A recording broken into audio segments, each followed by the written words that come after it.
a second here. He also talked about, on Tuesday evening, have I done no hurt? He talked about how at some point in life someone will hurt us, and he also talked about another message, how people offending you, and when we offend someone else, it really hurts them badly. When we get to heaven, will we be able to say, have I done no hurt to other people in life? So I really want to be able to say that. And yeah, I also made a decision this week to be a leader in my youth group. Many youth groups don't have that leader, and to stand up for what's right, and to yeah, so yeah. Tell us about the decision you made at youth conference in Tennessee. Oh yeah. Also in Tennessee, I surrendered my life to the Lord.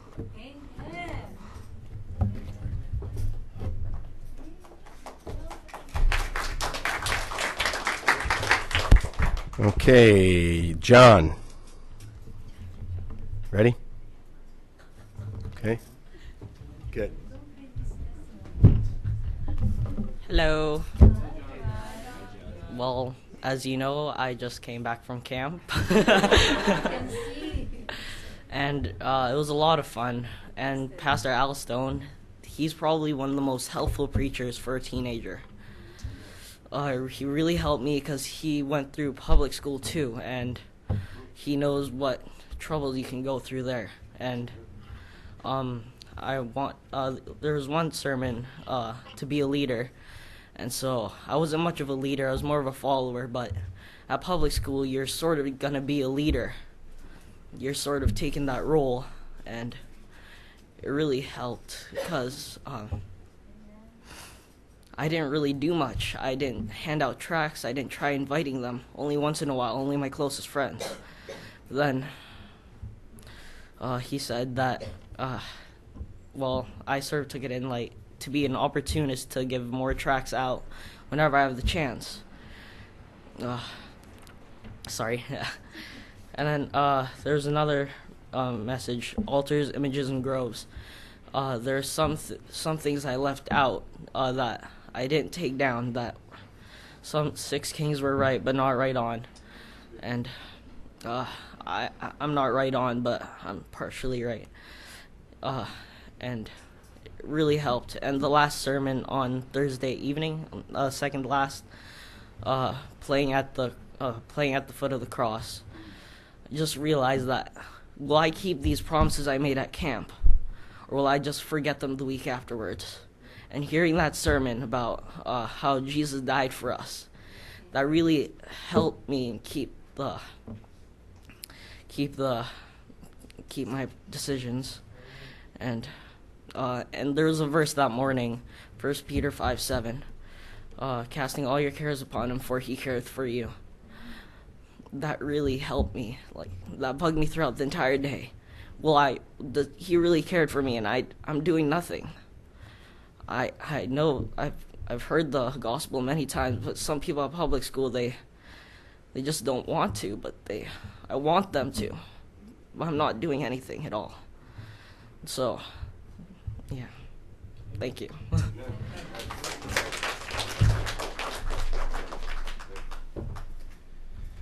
We should make sure that we reiterate. I want to reiterate that we need to be praying for these young people, all of the young people. Not everyone was able to go to camp this year, but all of our young people need God's leading in their life, and we need to set the right example for them. We'll talk more about that later. Kaylee, why don't you come now?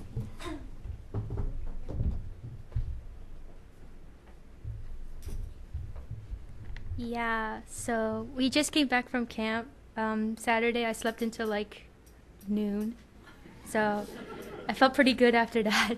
So I just want to thank Pastor Turner and Mrs. Turner for taking us there. On the way to the border, we got held up because we were chosen randomly to get our van checked up on. So since we arrived late at camp, when I got to my cabin, all the bottom bunks were gone. So I was like, and then the top bunks had like no railing. So I was just like, oh. So when it came to nighttime, I was like sitting up there and I was just like, I'm not gonna do this. So I just like I brought both of my mattresses down the floor and I slept there for the whole week. So, yeah, I'm a scaredy cat. So,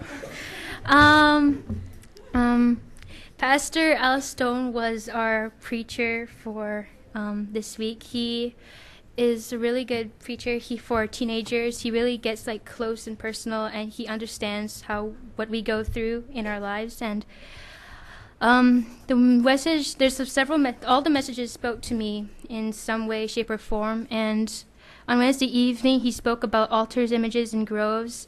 And the first point that really stuck out to me was, you're right, but you're not right on.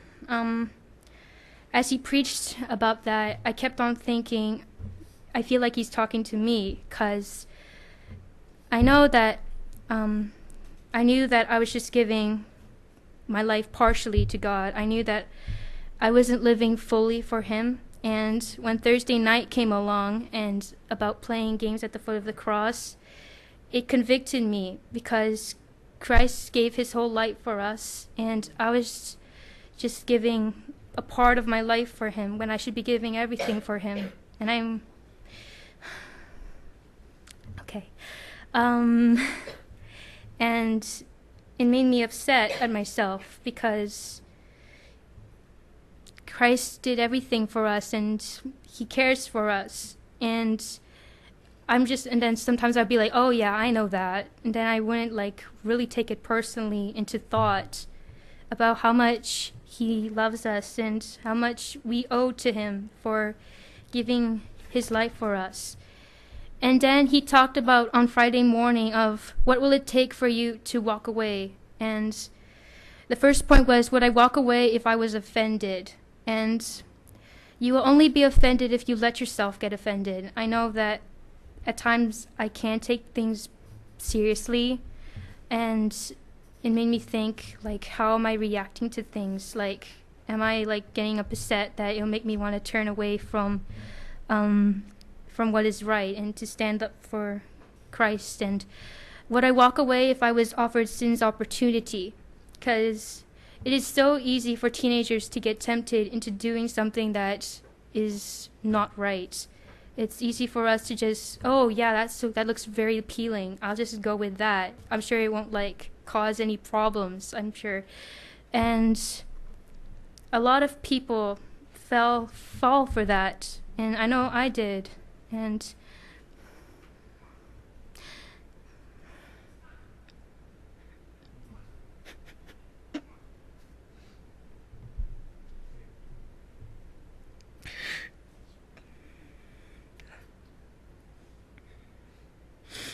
it's never worth it.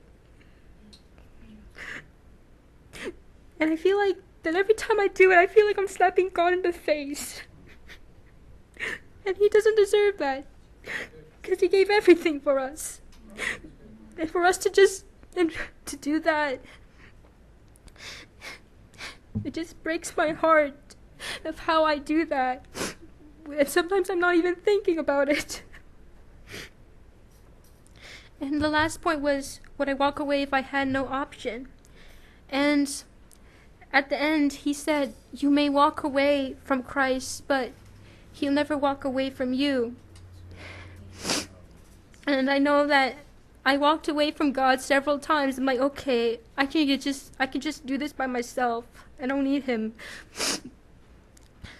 And then when I come back to him, when I did, I felt relief. I felt satisfied to be with him and to be closer with him. So when I got back home, I was discouraged, because the thought of not keeping my decisions and what decisions I made, it scared me. Because to me, I don't find myself to be a very strong person, to be sturdy, and I just pray for us as we keep our decisions, and we really need it. I know it's hard, but we just need to keep on trusting in him. And Philippians 4:13, I can do all things through Christ who strengthens me. So just thank you for all your prayers, and yeah, that's it.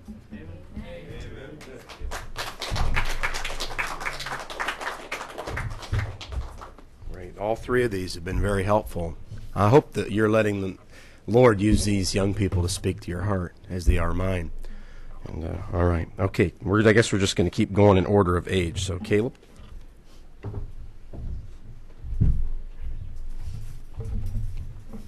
So thanks to my dad and mom for bringing us down on Monday morning, getting up early and taking us, and then bringing us back. We had some border problems, as Kaylee mentioned, that we thought the girls, we thought maybe they thought Misha was a terrorist or something, but I don't know. They brought her in, and we're sitting about 150, 200 meters from the borderline up around the corner, and we're thinking, man, what's going on? So we all got out, and the Mackays pulled past us, and they're like, yeah, your girls are in there. They're getting checked out. They're scanning them, and so yeah, it was interesting. But it was my 9th year of attending Camp Yes, my 4th year of teen camp, and camp's been going on now for 27 years. Same place, same buildings, and GVBC celebrates their 30th anniversary this month later on, and special thanks to the Connor tribe, as I call them, because now they are a tribe. They have several couples that are their kids that are now working at the church, and then they were also there at camp. Of course, both for junior and teen week, but teen more because I was there and we were there.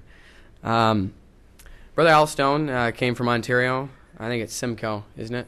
St. Thomas. Okay, that's right. St. Thomas, the big elephant in was it Crack City in Ontario or something like that? I don't know. That's what he said. He's an avid Leafs fan, so that was about the only bad thing. Where's Brother Ball at? Brother Ball's not in here. Okay, so I can say that. On Tuesday morning, he preached on a topic of take nothing from Sodom, and that was the first morning message. And it spoke to me. Obviously, I don't plan on ever liking a guy. That's kind of gross. But there was other sins that the Sodomites had, and it can be it was very helpful to me as a teenager. And I really liked Brother Stone. He didn't leave out anything. He said it like it was, and that's what I really like out of a preacher or someone who's going to preach, because we don't need watered down sermons. We don't need watered down churches, and that's what the world's that's what's happening nowadays. You got contemporary churches and watered down religions and stuff, and he talked, Lot didn't decide one morning, to have his family ruined forever, and, to have his wife turned into a pillar of salt, to not have his sons-in-laws come with him, and then, of course, he never planned on doing what he did with his daughters later on in life. It was a gradual process of making the decision to first choose the well-watered plains that were looking over Sodom, and then to pitch his tent towards Sodom, and then to go into the city, and then become the gate guy who watched over the gate, and then to get involved in the sins of Sodom. And it spoke to me because I think sometimes, and I hate using the title pastor's kid, but we can kind of just get lagged into the kind of just kind of be there. We're respected. We're supposed to be the leaders, and that was another message that later on that I'll talk about. But to maybe stand out and to focus more on what life's plan is and what we're supposed to do and be in life. On Wednesday morning and Thursday morning, he preached a 2-part message because we kind of ran out of time on the first message. Preached on a message on being leaders and armor bearers. And I don't say this in any bragging way. It was actually very humbling, and it was very convicting. But he asked the girls in the room to raise their hands for 4 guys that would stand up to them as leaders. And I don't know who it was. It doesn't really matter who it was, but I was chosen as one of them. And I know I'm not. I know I'm not doing what I'm supposed to be a leader. And Gabriel Malvez, Tyler McKay, and Mark Joseph Sarabi were also chosen as well. I look up to them as leaders. I I'm not in no way arrived at the position of being considered a leader. That's something that I need to work on. Caught me off guard. And then he also asked us 4 guys to pick guys who would be our right-hand man, and I chose Chris because he's the kind of guy that I think everybody respects. He's the kind of friend that you'd want to have. He's there whenever you need him. He's kind of the balance that keeps our guys' class together. And if anybody ever needs anything, I'd recommend him to do it. So I just point to him. On Wednesday night, Brother Stone, in the middle of his message, said something about a pastor that made a mistake, a really big one, and of a large church, large ministry, college, worldwide missions groups, chose to forsake what God had given to him, the best kind of thing that you could ever want. And the whole message, I was wondering who it was, and because I knew I'd know him right away, and I went up to him afterwards after the invitation, and he said who it was, and I know many of you probably know, but Brother Scott, Brother Jack Scott of the First Baptist Church of Hammond, Indiana. And it hurt me because I've respected him. And it's going to affect millions. And maybe billions, who knows. I just can't imagine what his family's going through. And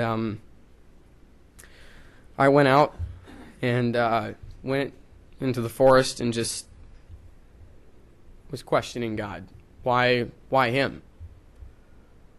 He has a huge role in life. Church of over 15,000 in his ministry. A good fundamental independent Baptist church, and we're scheduled to have one of their missions groups come out next year, help us, and it's been an encouragement, and it was tough. And then when I got back, we found out 2 other pastors had to step down due to one of them, his wife left him, and a well-known pastor, Brother Steve Robertson, we've heard at youth conferences, and then Brother Owens in Shenandoah Bible Baptist Church, and it was a rough week for Christians all across the world, and obviously we didn't know about 2 of them until after the week, but and then on Friday morning, he really just kind of summed up the whole entire week. Actually, it was Thursday night. Yeah, Thursday night. About playing games at the foot of the cross.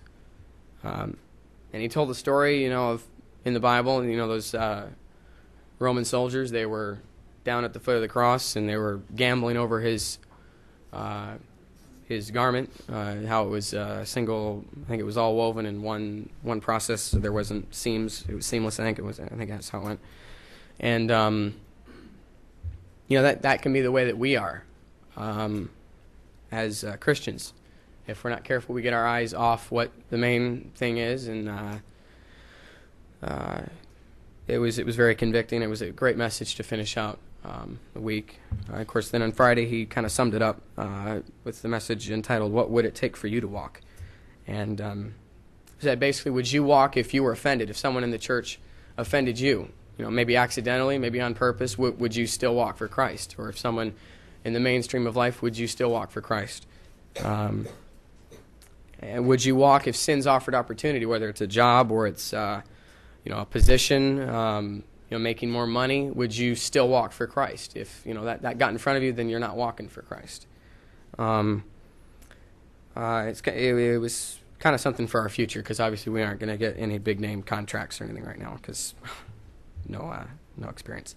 And then would you walk if you were out of options? If you came to the end of the road and there was nowhere else to go, would you still walk for Christ? And Brother Stone is the kind of preacher that is really good for teens. He, as John said, he was brought up in a public school. He's got the experience as a great pastor, and he babysat Brother Bug, and he said he was a brat. And that was awesome. That was cool. And he knows many of the people here. He knows Brother Charles. He knows him, and he saw him in the post office. His picture was on the wall. Wanted, loved, or liked. Anyways, Cabin 9. I was in Cabin 9. Brother Andy Badirio was my counselor, and it was a great week with him. He's a great leader up in Quesnel. I believe we support him, and great ministry. Heard a great report. We talked for a little while, a couple times, and it was actually an alumni from my very first year of junior camp. He was my counselor when I was 8 years old. I have not had since then.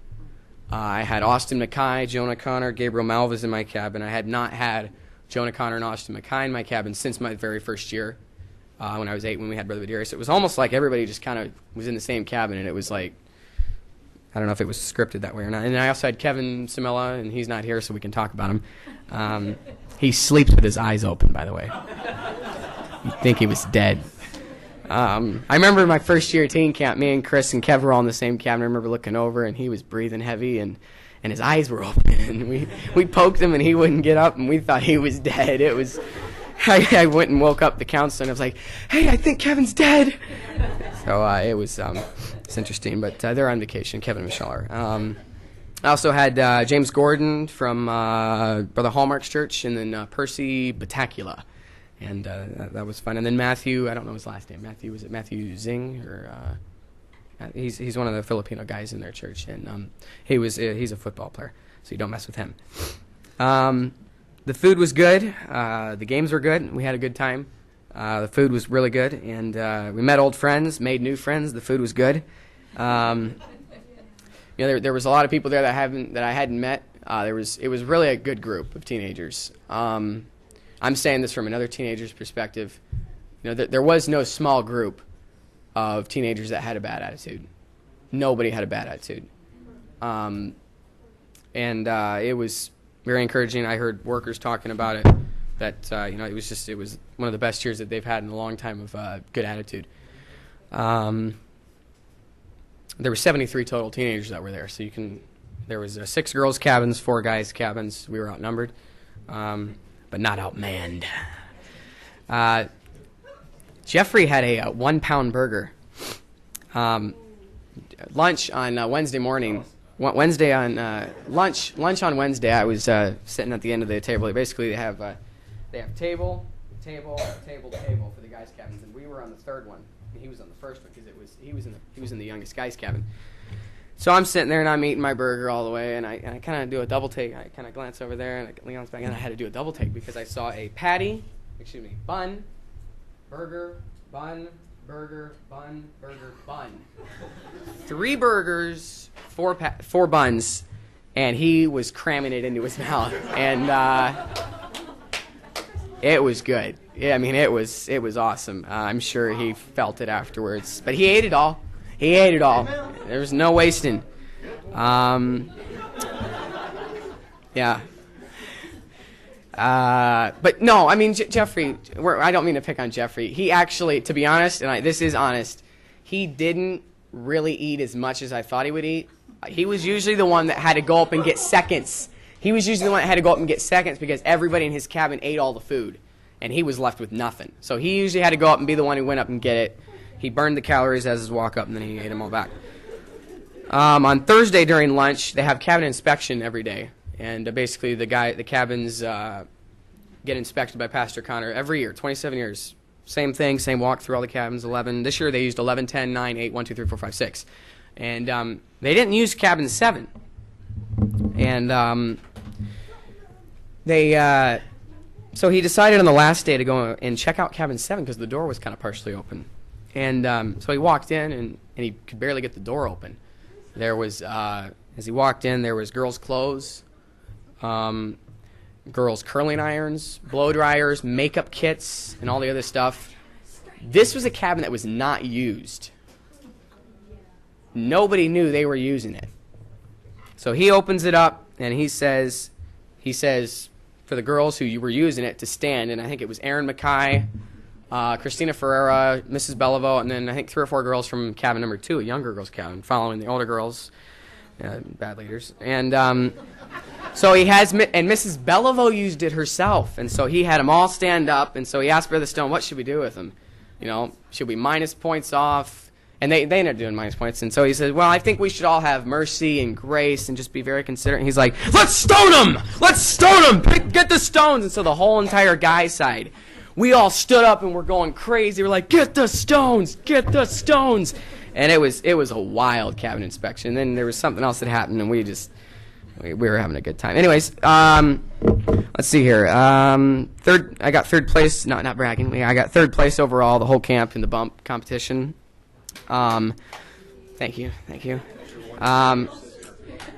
Yeah, and adding to me and my dad's records at teen camp, we have several first place overalls. And anyways, but I should say it adds to the ABC's record books, Anchor Baptist Church's record books of teenagers that have got awards. Anyways, our cabin had the cleanest guys cabin. There is no award for the cleanest guys cabin. It's just cleanest cabin overall, and it's always a girls' cabin because these lady counselors, they bring suitcases of decorations. Suitcases every year. And every year they have the whole entire cabin is decorated, the whole door, the whole everything inside the cabin. So we had the cleanest guys cabin twice, tied one of the girls' cabins, so that was nice. Let's see here. Chris Vesna was the lead in the oldest guys cabin music band. That was awesome, by the way. They only took 35 minutes to film that. Only 35 minutes. And that was very, very well done. Special thanks to Brother Connor and everybody else involved with it. I'm honestly looking forward to VBS next week. On the, I believe it was the last night, I grabbed Chris and we went out and we prayed together and just asked the Lord that we would be the leaders that we need to be in our youth group. And looking at VBS, that we would be the ones that step up and be the ones that pass out the flyers, be the ones that, do what's right, be the ones that, help set up, clean up, do our parts to the best ability that we can, and to be the leaders that we can be in the youth group, because I know we're looked up to. The little kids coming up, I've been told that, and it really never clicked in to me that, that we have that kind of an example. And so I pray that you'd pray for our youth group, that we would continue to, still bind together, and that we would be the guys, that we would be the leaders that we need to be. And, yeah.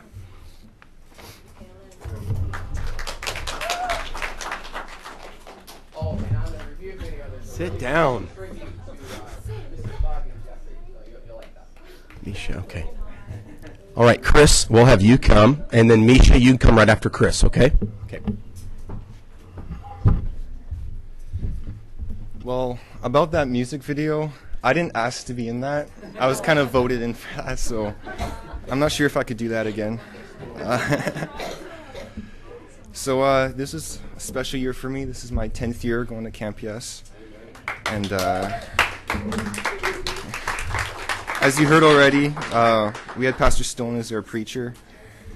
And if you've heard Pastor Stone, he's unique. And he's very funny, and he's also a very good preacher. And there were 2 messages that really spoke to me, really stuck out to me. The first one about being a more remarkable Christian and doing more for God, and just reading my Bible more and praying more, having a better devotional life, and to be more soul conscious, to talk to people about the Lord and hand out tracts. And I know that it takes a lot of courage, and it takes a lot to talk to strangers, and listening to that taught me to be a better soul winner. And he also talked about being a leader, and like Caleb said, we kind of chose him as our leader of our youth group, and I was chosen as the armor bearer, and I kind of made the decision to support him for any decisions he makes, and he really is a leader. He's always the first one to go up and do stuff, and he has the biggest drive, and he has a lot of courage out of all his team guys, and so yeah, and also being a leader, not waiting for others to do things, to step out, and I have a sister and actually 4 younger cousins in the youth group, and so I kind of have that natural responsibility to be an example and to impact their lives, and I want I'm graduating next year, and I'm not in the youth group for that much longer, and I want to be able to have these younger guys to step up and to make an impact on the next set of teenagers. And so yeah, we had a great cabin this year. We actually had the highest score of all the guy cabins. We had a 49 one day. He had a 47, so we beat him by 2 points. One of our decorations, we wrote on toilet paper for 2 days. And one of the messages on the toilet paper was, "Jesus will wipe away your sins." And I didn't come up with that. I think that was Ben, so that was interesting. And yeah, we had a great year. Like Caleb said, I think the teenagers were a lot more behaved this year.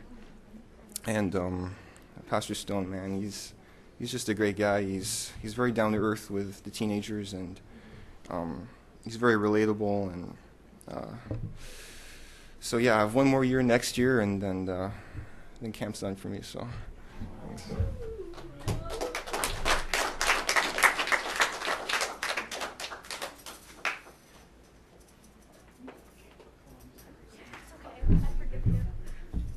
I feel so short every time. Okay, I haven't gotten taller since last year. So I'd like to say that yes, the teenagers were more behaved this year, except when it came to bucketball. I was spitting out blood. But teen camp has always been something that I've looked forward to. I wasn't able to go last year. I was in Iran, and going this year was being my last year, and it was just such a blessing, and it touched me in a different way. And seeing how I'm going to Bible college, I've gotten a hint of what a whole year would be like, except better. And it's gotten me truly excited, and I'm not so stressed out about going to college anymore, because going to camp, I realized that God takes care of everything, even the rice. And one of the messages that really spoke to my heart was about "Have I done no hurt?" And the title of the message was "Have I done no hurt?" And it was about how Daniel was cast to the lion's den, and how when the king came to see if he was still alive, how he, instead of scorning the king or hating on the king, he told the king, "Long live the king," and that he should forever live on. And it really spoke to me, because there's been lots of times where I've gotten hurt in my life, and there are many people in my life that have hurt me. And it made me realize that it's time to live past it and to pray for those people, because those people need the Lord more than anyone else, or they need them just as much as I do, or the next person. And that really spoke to my heart. And throughout the entire week, his messages were just all about living for the Lord and making decisions for the Lord and keeping those decisions. And his message that truly just broke me down was playing games at the foot of the cross. And he went off about how the Roman soldiers would be playing games underneath the cross. People would be waiting to see who could catch the garment of Jesus Christ. And then he said, "Are we any better?" And he said, "Are we not playing games with Christ when we refuse to tell other people about him?